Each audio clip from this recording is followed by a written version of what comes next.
এখন আমি কোথায় যাব মোড়ল মশাই? উনিও তো বাড়িতে নেই। দয়া করে আর কটা দিন আমাদের সময় দিন। না না, তোমাদের আর সময় দেওয়া যাবে না।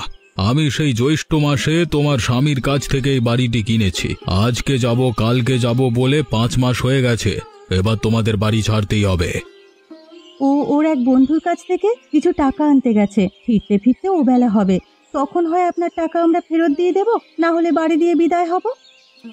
না না, আমি আর এক মুহূর্ত সময় দেব না। তুমি এখান থেকে বিদেয় হবে, না হলে ঘাড় ধরে বিদেয় করব।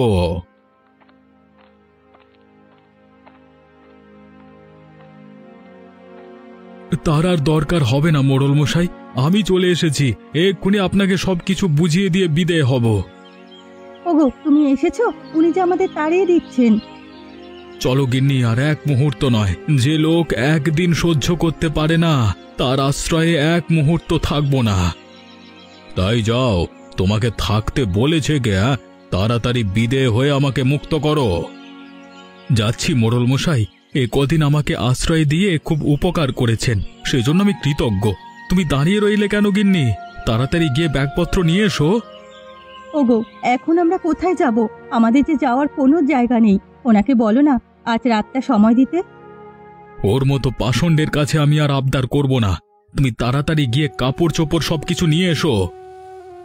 বাবা, ও বাবা, কোথায় যাব এখন আমরা?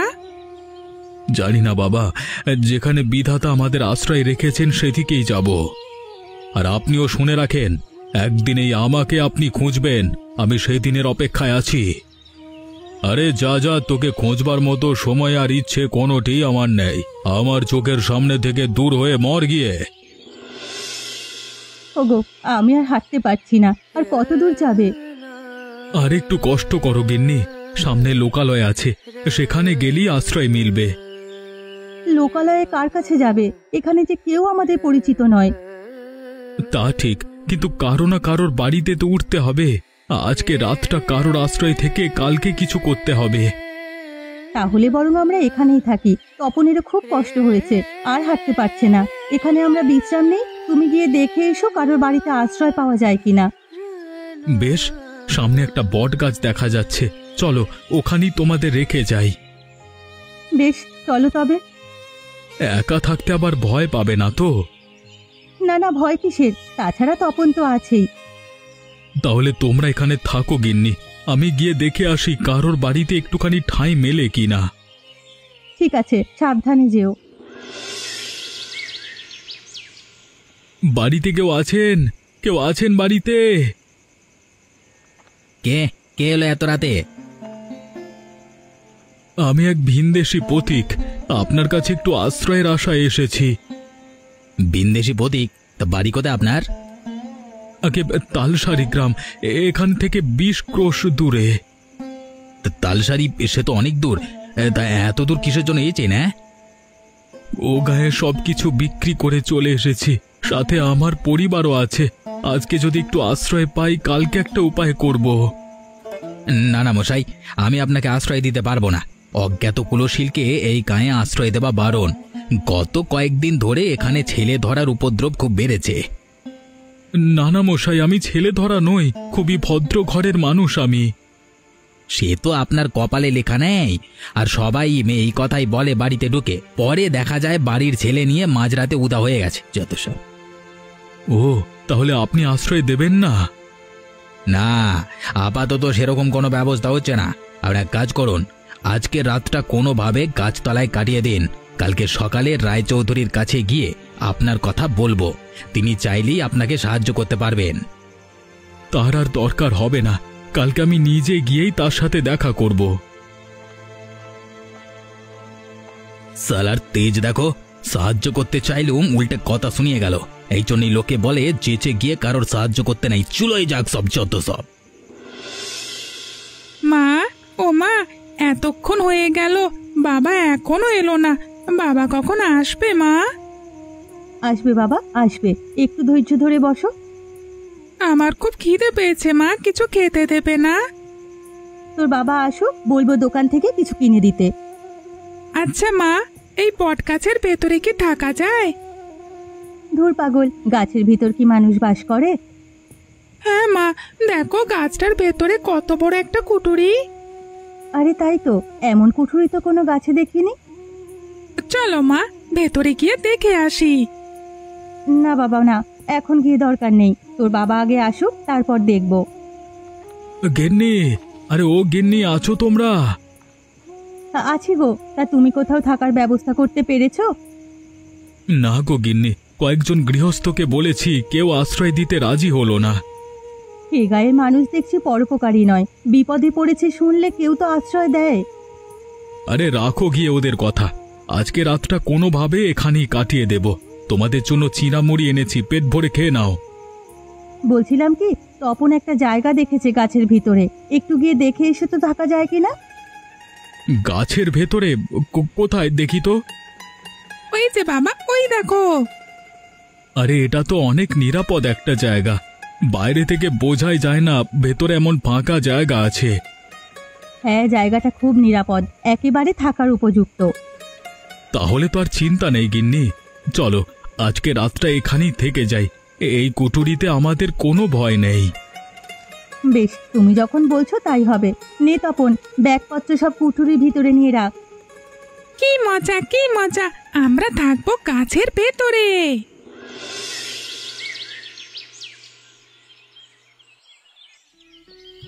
কটা মুড়ি খেয়ে কিছু একটা ব্যবস্থা করো, এভাবে আর কতদিন? একটা মাথা গোজবার জায়গার তো ব্যবস্থা করতে হবে। হ্যাঁ গিন্নি, ব্যবস্থা একটা হয়ে যাবে। এই জায়গাটা আমার পছন্দ হয়েছে, এটা নাকি সরকারি জায়গা, এখানে চৌধুরীরাই ভোগ করছে। ওদের বলে দেখি এখানে একটা ঘর তোলা যায় কিনা। হ্যাঁ গো, জায়গাটা খুবই সুন্দর, তুমি রায়চৌধুরীদের বলে দেখো এই গাছের নিচে একটা ঘর বানানো যায় কিনা। বেশ, আমি তবে যাচ্ছি, আশা করি একটা ব্যবস্থা হয়ে যাবে। তুমি বলতে চাচ্ছ তোমাদের গায়ের মোড়ল তোমাকে তাড়িয়ে দিয়েছে, তাই তো? আগে চৌধুরী মশাই, ওনার কাছে আমার বাড়িঘর বন্ধক রেখে ছেলের চিকিৎসা করিয়েছিলাম, যথাসময়ে টাকা ফেরত দিতে পারিনি, তাই আমার সবকিছু নিয়ে নিয়েছে। তা ঠিকই আছে, বন্ধকে টাকা দিতে না পারলে তো নেবেই। তা বাবা, আমার কাছে এসেছো কেন? আমি কিন্তু নতুন কিছু বন্ধক দিয়ে টাকা করে দিতে পারবো না। না না চৌধুরী মশাই, আপনার কাছে সেজন্য আসিনি। আমার কিছু কি আছে যে বন্ধক রাখবো? আমি এসেছি এ গায়ে বাস করবার অনুমতি নিতে। এই গায়ে বাসের জন্য অনুমতি লাগবে কেন? নতুন একটা বাড়ি দেখে উঠে পড়ো না।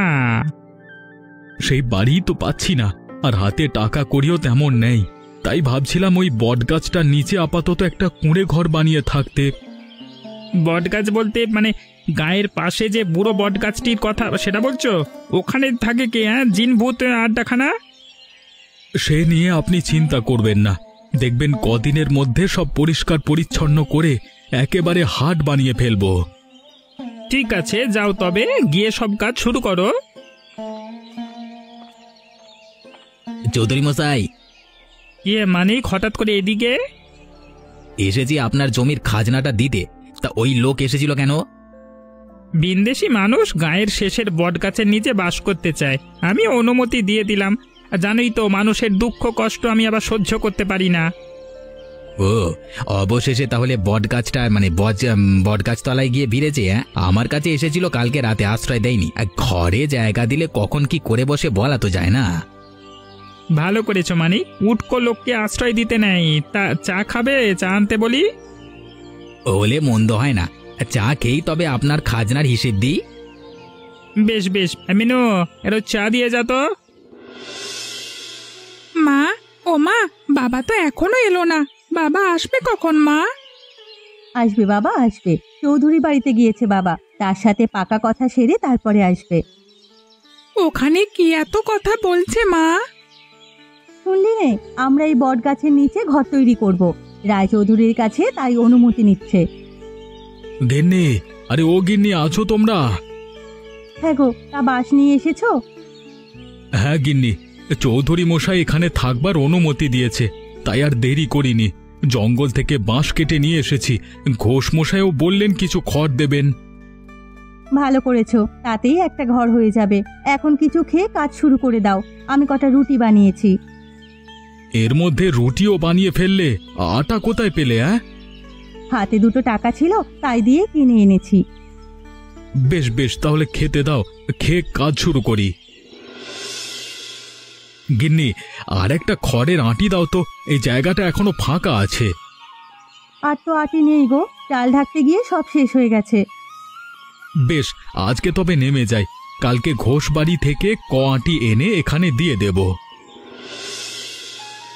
হ্যাঁ গো, ঘরদোর তো সব হলো, এবার কটা খাবারের আয়োজন করতে হবে। তা করো, আমার খুব খিদে পেয়েছে।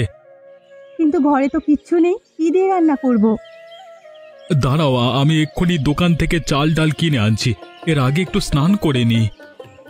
আচ্ছা শোনো, হাতে তো কেবল কটা টাকা আছে, এ দিয়ে কাল অবধি যেতে পারবো। তারপর কি করবে কিছু ভেবেছো? না গিন্নি, এখনো কিছু ভাবিনি।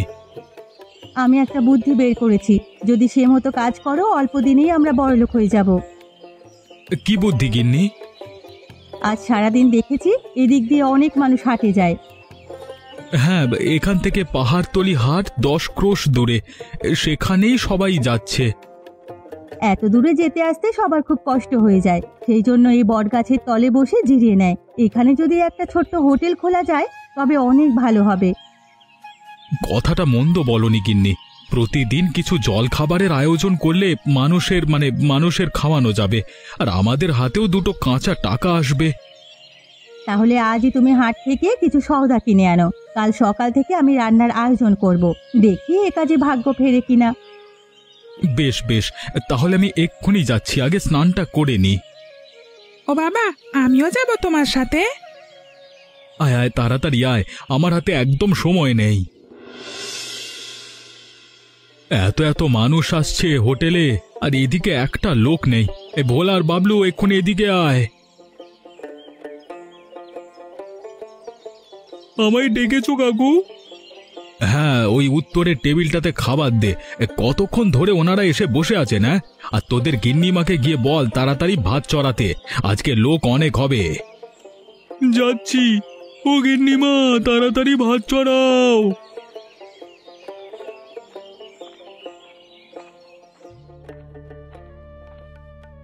আরে ঘোষ মশাই যে, তা হঠাৎ কি মনে করে? তোমার কাছে এসেছি বিমল, একটা বিশেষ প্রয়োজনে। কি প্রয়োজন বলুন না ঘোষ মশাই, সেবারে আপনি যে উপকারটাই না করলেন আমার। আপনার বাড়ি থেকে বাঁশ আর খড় এনে তবেই আমাদের ঘরটি তৈরি করতে পেরেছিলাম, সেই উপকারের কথা বলবার নয়। তা কি জন্য এসেছেন এখানে বলুন? আমি তো এতদিন হাটে মিষ্টি বানিয়ে বিক্রি করতাম বাবা, কিন্তু এখন বয়স হয়েছে, হাটে যেতে পারি না। তাই ভাবছিলাম এই কাছে পিঠে কোথাও একটা দোকান দিয়ে বসতে। তোমার এখানে তো রোজ রোজ অনেক মানুষ যাতায়াত করে, তাই যদি হোটেলের পাশে একটা দোকান করবার অনুমতি দিতে। সেজন্য আমাকে বলবার কি আছে, এই জায়গা তো আপনাদের গ্রামেরই। আমি নেহাত চৌধুরী মশাইকে বলে এখানে স্থায়ী হয়েছি। আপনি কালকে থেকেই দোকান নিয়ে বসুন না, আমার কোনো অসুবিধা নেই এতে। তুমি আমাকে বাঁচালে বাবা, না হলে আজকে অনেক বড় বিপদে পড়ে যেতাম। মানুষের বিপদেই তো মানুষ কাছে আসবে, না হলে কি মানুষ হয়ে কোনো লাভ আছে? ঠিক বলেছ বাপ, খুব ঠিক কথা বলেছ। এখন তবে আমি যাই, কালকে কথা হবে।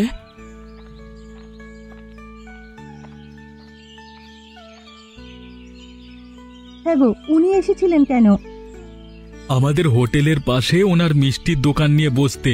আমি বলেছি কালকে থেকেই ব্যবসা শুরু করতে।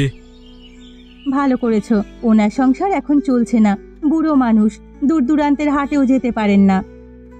সেই জন্যই তো বলেছি। তাছাড়া আমার এই বটতলাকে নিয়ে অন্য পরিকল্পনা আছে। এখানে একটি গোছানো হাট তৈরি করব, তাহলে আশেপাশে গ্রামের মানুষের কষ্ট অনেকটা কমে যাবে। এই কাজ করলে যদি মানুষের চোখে লাগে, আমার খুব ভয় করে গো। আমাদের সাজানো গোছানো সুখের সংসারে আর কোনো ঝড় আসুক আমি তা চাই না। আরে না, তেমন কিছু হবে না গিন্নি, তুমি অযথাই চিন্তা করো না। হাট হলে বরং ভালোই হবে। বেশ, ভালো হলেই ভালো, তবে আমি যাচ্ছি, আবার রান্না চড়াতে হবে। চৌধুরী মশাই, আরে ও চৌধুরী মশাই, বাড়ি আছেন? কে, বিমল নাকি? আগে না, আমি মানিক। ও মানিক, এসো। তা হঠাৎ করে কি মনে করে? আগে এসেছি বিমলের বিষয়ে কথা বলতে। কি কথা হে? শুনলাম ও বটতলায় ব্যবসা করে বড়লোক বনে গেছে। সেই জন্যই তো আপনার কাছে এসেছি কর্তা। পরদেশের একটা লোক আমাদের গাঁয়ে এসে এত ধনী হয়ে গেল, তা তো মানা যাচ্ছে না। সে কি আমি মানতে পারছি, কিন্তু কি করব বলো? আমাদের কি করবার আছে? যার ব্যবসা সে করছে। আমাদের অনেক কিছু করবার আছে চৌধুরী মশাই। শুনেছি জায়গাটা তো আপনার, তাই যদি ওখান থেকে ওকে তাড়ানো যায় তবেই কাজ হয়ে যাবে। এতে আমার লাভ? আরে এখনো লাভটা বুঝতে পারিনি। বিমলের ওই বটতলায় এখন রোজ হাট বসে, ওকে অপসারণ করলে সেই হাটের সব খাজনার টাকা আপনার হাতে আসবে। তুমি তো খুব বুদ্ধিমান মানিক, খুব ভালো কথা বলেছ। এভাবে আমিও কখনো ভেবে দেখিনি। তা এতে তোমার লাভটা কি বলো দেখি? আমারও লাভ আছে। আমি চেষ্টা চরিত্র করছি বিমলের ব্যবসাটা হাত করতে। তা আপনি যদি ওকে তাড়াতে পারেন তবে আপনারও লাভ আমারও লাভ। বেশ বেশ, তবে কালই চলো, বিমলকে গিয়ে তাড়িয়ে আসবো।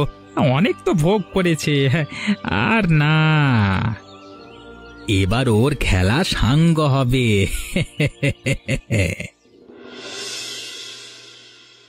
গিন্নি, আরে ও গিন্নি, ঘরে আছো? কি গো, এই সকালবেলায় কোথায় যাচ্ছ? বাজারে যাচ্ছি গিন্নি। আজকে সকাল সকাল গিয়ে বাজারটা নিয়ে আসি, দুপুরে অনেক লোকের ভিড় হবে। বেশ, তবে যাও, আমিও ভাত চড়িয়ে দিয়েছি। সকাল সকাল সব রান্না শেষ করে ফেলবো। আচ্ছা গিন্নি, তুমি ভাত আর ডাল রান্না করে রেখো, আর গুনি ময়রা আসলে পূর্বের ঘরটা দেখিয়ে দিও। আপাতত ও এখানে বসুক। ঠিক আছে, আমি ঘরটি খুলে দেবক্ষণ। বেশ, তবে আমি গেলাম। যাক, ও বাজারে চলে গেছে, আমি হাতের কাজগুলো সেরে ফেলি। কেউ আছেন? কেউ আছেন বাড়িতে? সে কি, আপনি কে? এখানে কি চান? আমাকে চিনবেন না, আমি ভিন গাঁয়ের। এনারে বিপদে পড়েছি। বিপদ? কি হয়েছে আপনার? হ্যাঁ, জমিদারের পিয়াদার আমাকে তাড়া করেছে। আমাকে দয়া করে একটু আশ্রয় দিন, না হলে ওরা প্রাণে মেরে ফেলবে। আপনি কি করেছেন ওদের সাথে যে ওরা আপনাকে প্রাণে মারবে? সে অনেক কথা, আগে তাড়াতাড়ি আমাকে আশ্রয় দিন, ওরা এলো বলে। আচ্ছা আসুন, আমি আপনাকে একটা নিরাপদ জায়গার খোঁজ দিচ্ছি। ওই যে দেখুন, বটগাছটির ওখানে একটা ফোকর রয়েছে, ওখানে গিয়ে লুকিয়ে থাকুন। তু শব্দটি করবেন না, তাহলে কারো সাধ্যি নেই আপনাকে খুঁজে বের করবে। আপনি আপনি আমাকে বড় বাঁচালেন। আচ্ছা, আমি এখন যাই। কেউ আসলে বলবেন আমি নেই। হ্যাঁ,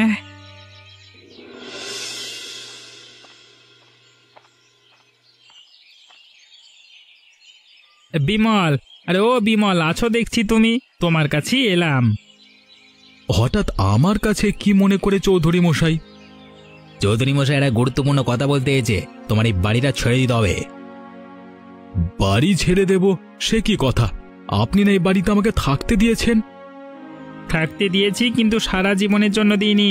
এতদিন তো তুমি ভোগ করলে, এখন আমার জায়গা আমাকে ফিরিয়ে দাও। না না চৌধুরী মশাই, এই জায়গা আমি দিতে পারবো না। দরকার হলে আপনি এর সমমূল্য টাকা নিয়ে নিন, তবু এখানে ওকে থাকতে দিন। না না, সে কথা বললে হবে না বিমল। আমাদের এই জায়গা লাগবে, তুই অন্য ব্যবস্থা করো। এই জায়গা আমি ছাড়বো না। এটা সরকারি জায়গা, যদি সরকার থেকে কখনো বলে তবেই আমি এখান থেকে যাব। তুমি দেখছি অনেক বেয়ারা হয়ে গেছো বিমল। শোনো, আমি ভালোই ভালোই বলছি, জায়গাটা ছেড়ে দাও, না হলে কিন্তু তোমার বিপদ হয়ে যাবে। হ্যাঁ, আর আমাদের তো চেনই, কয়েকদিন আগে গোপুর চাচার বাড়ি পড়লো তারা এক গোয়ামির ফলে। সে কথাটা ভুলে যাবো না। এখন তবে যাই। হ্যাঁ, কালকের মধ্যে বাড়িটি ছেড়ে দিও, কেমন? হ্যাঁ, কুচুমানু।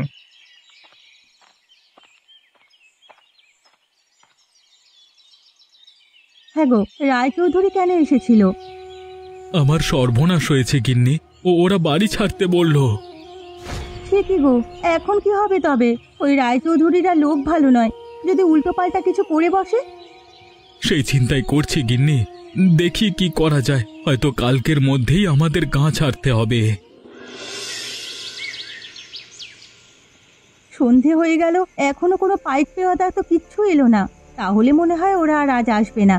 যাই, লোকটাকে ডেকে দেই, একটু পরেই অন্ধকার নেমে আসবে। রাতের অন্ধকারে তিনি গা থেকে পালিয়ে যেতে পারবেন। এই যে, আপনি শুনছেন? তাড়াতাড়ি বেরিয়ে আসুন। কি হয়েছে? জমিদারের পাই খেয়েছে নাকি? না না, ওরা আসেনি। এদিকে সন্ধেও হয়ে এসেছে। আপনি এখন চলে যেতে পারবেন, আপনাকে কেউ দেখবে না। হ্যাঁ হ্যাঁ, আমাকে এক্ষুনি জঙ্গলে যেতে হবে, এখানে থাকা মানে বিপদ। সে কি, জঙ্গলে কেন? ও, আমার পরিচয়টা আপনাকে দেওয়া হয়নি। আমি রামলাল ডাকাত। লোকে আমাকে বলে উপকারী ডাকাত। এই গায়ে এসেছিলাম এক কৃষকের উপকার করতে, কিন্তু কৃষক সেজে খোদ জমিদার যে আমাকে ধরতে চাইবে তা বুঝতে পারিনি। হ্যাঁ হ্যাঁ, আমি আপনার কথা শুনেছি। আপনি গরিবের উপকার করেন আর ধনী মহাজনদের শাস্তি দেন। সবাই আপনাকে কথায় কথায় ধন্য করে। নিজের সাধ্য মতো সবার উপকার করতে চেষ্টা করি। আজকে আপনি জমিদারের পেয়াদার হাত থেকে আমার জীবন বাঁচিয়েছেন। বলুন, আপনার কি উপকার করব? আমাদের বাড়িঘর ছাড়ার জন্য রায়চৌধুরী হুকুম দিয়েছেন। সে আমাদের ব্যবসা নিজে করে নিতে চায়। দয়া করে ওর হাত থেকে আমাদের রক্ষা করুন, তাহলে আপনার প্রতি আমি আজীবন কৃতজ্ঞ থাকব। বেশ তো, আজই রায়চৌধুরীকে আমি উত্তরের জঙ্গলে নিয়ে যাব। ও আর কোনোদিন আপনাদের বিরক্ত করবে না। তা করলে আমাদের খুব ভালো হয়। আমরা চাই উনি আমাদের সুখের সংসারে কাল না ডেকে আনুক। বেশ, তাই হবে। আর একটা কথা, যদি কোনো সাহায্য লাগে তবে উত্তরের জঙ্গলে যাবেন। সেখানে গিয়ে 7 বার এই শঙ্খে ফু দিলেই আমি আসব। বেশ বেশ, এরপর থেকে কোনো প্রয়োজনে আপনার কাছেই যাব। আমি এখন তবে আসি। রায়চৌধুরীকে নিয়ে কোনো ভয় পাবেন না। কি, রামলাল ডাকাত এসেছিল আমাদের বাড়িতে? হ্যাঁ গো, সারাদিন ওই গাছের ফোকরে ছিল। যাওয়ার আগে বলে গেছে ওই রায়চৌধুরীকে শায়েস্তা করবে। আমাদের আর কোনো চিন্তা নেই গো। আমারও কথা বিশ্বাস হচ্ছে না গিন্নি। ওই রায়চৌধুরী বড় শেয়ানা লোক, ওকে কিচ্ছু করতে পারবে না। বিমল, বিমল ঘরে আছো? কে, মানিক দাদা নাকি? হ্যাঁ ভাই, আমাকে তুমি বাঁচাও। কেন, কি হয়েছে আপনাদের? হ্যাঁ, রায় চৌধুরীকে একদল লোক ধরে নিয়ে গেছে, আমাকেও সাজিয়ে গেছে। বললো বললো আমরা তোমাদের বাড়ির দিকে চোখ তুলে প্রাণে মেরে ফেলবো বললো। আমার বিশ্বাস, ওরা রামলাল ডাকাতের লোক। সে কি, এর মধ্যে চৌধুরী মশাইকে অপহরণ করেছে? হ্যাঁ ভাই, সেই জন্যই তোমার কাছে এলাম। আমরা তোমাদের কোনো কিছু তার লোভ করবো না। তোমরা তোমাদের মতো সুখে শান্তিতে সংসার করো। কেবল একটি আবদার, চৌধুরী মশাইকে ফিরিয়ে আনো। তোমরা ছাড়া ওই ডাকাত কারো কথা শুনবে না। সে কি, আমি কোত্থেকে আনবো? ডাকাত কোথায় তাকে নিয়ে গেছে কিছুই তো জানি না। আমি সব বলে দিচ্ছি। মানিক বাবু, আপনি বাড়ি যান। রায়চৌধুরী মশাই ঠিক সময়ে ফিরে আসবেন। আমরা তাকে নিয়ে আসব। আর আপনার কথার বরখেলাপ হলেই তো বুঝেছেন, এর চেয়ে বড় বিপদে পড়তে হবে আপনাকে। না না, আমি আর কোনো ভুল করব না। কখনো কারোর সুখে সংসার ভাঙতে যাব না। আজকে বুঝলাম বাপেরও বাপ আছে। যাক বাবা, এতদিনে তবে বুঝতে পেরেছেন। আপনারাও মনে রাখবেন, আর একজনের ক্ষতি করতে চাইলে রায়চৌধুরীর মতোই অবস্থা হবে। তাই সময় থাকতে